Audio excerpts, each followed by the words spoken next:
Baik teman-teman, kembali lagi sama gue Farizal Givari Hendarman dari mahasiswa Universitas Swadaya Gunung Jati, kelas 2K Manajemen Sumber Daya Manusia.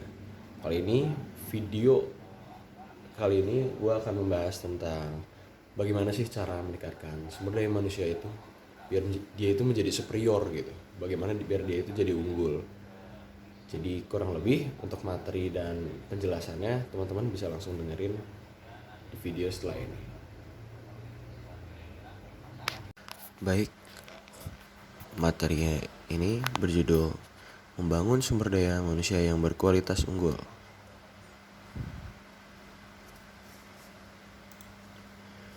Masyarakat abad 21 adalah masyarakat yang terbuka.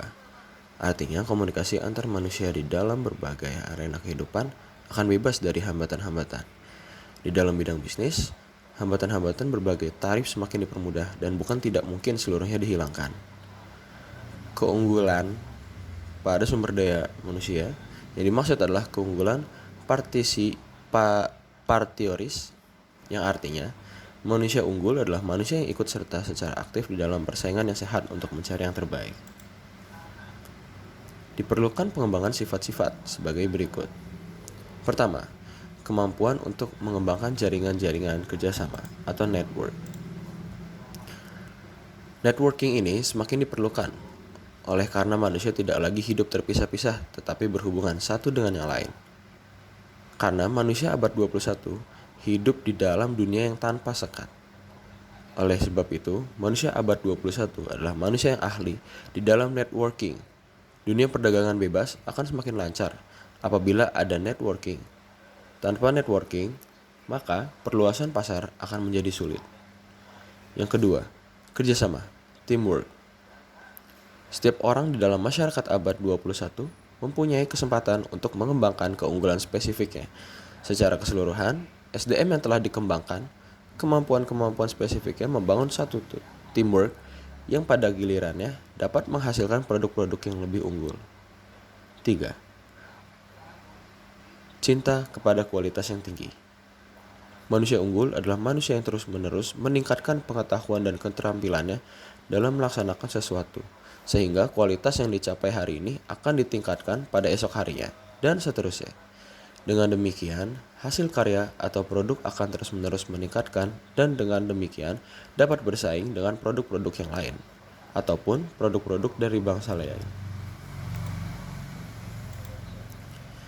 Kiat-kiat pengembangan keunggulan sebagai berikut. 1. Dedikasi dan disiplin. Seorang manusia unggul haruslah mempunyai rasa mengabdi terhadap tugas dan pekerjaannya. Dia harus di dalam kaitan ini sadar arah.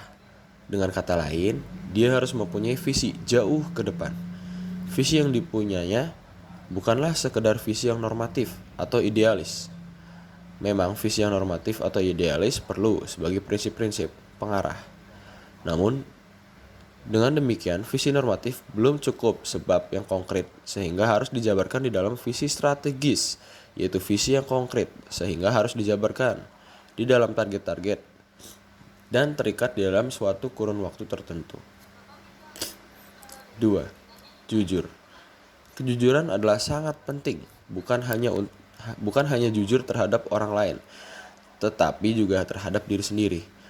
Terhadap orang lain, seseorang manusia unggul haruslah dapat bekerja sama. Karena pada akhirnya kerjasama berdasarkan kepada saling percaya atau trust. Seperti yang diungkapkan oleh Francis Fukuyama.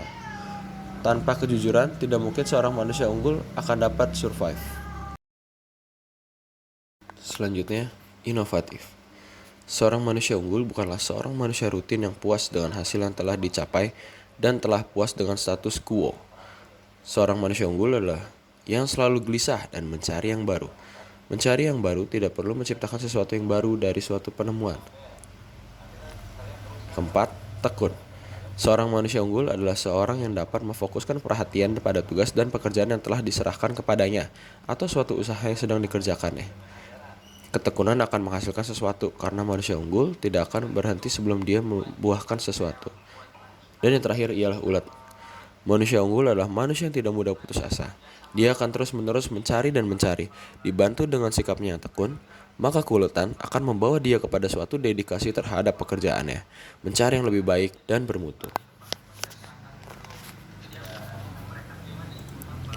Menurut UNESCO, belajar pada abad 21 haruslah didasarkan kepada 4 pilar, yaitu learning to think, learning to do, learning to be, dan learning to live together. Baiklah teman-teman, berikut adalah pembahasan bagaimana sih cara sumber daya manusia itu dapat meningkatkan kualitas dirinya atau membuat dirinya menjadi unggul. Oke, sekian untuk materinya. Terima kasih sudah memperhatikan dan mendengarkan. Kurang lebihnya mohon maaf. Terima kasih. Baik teman-teman, jadi untuk materi dan penjelasannya cukup sekian ya. Oh ya, jangan lupa teman-teman dengan mendengarkan materi ini, kalian bisa jadi atau meningkatkan, mengimprove diri kalian itu biar jadi sumber daya yang unggul ya. Oke, jangan lupa like, comment, and subscribe teman-teman. Goodbye.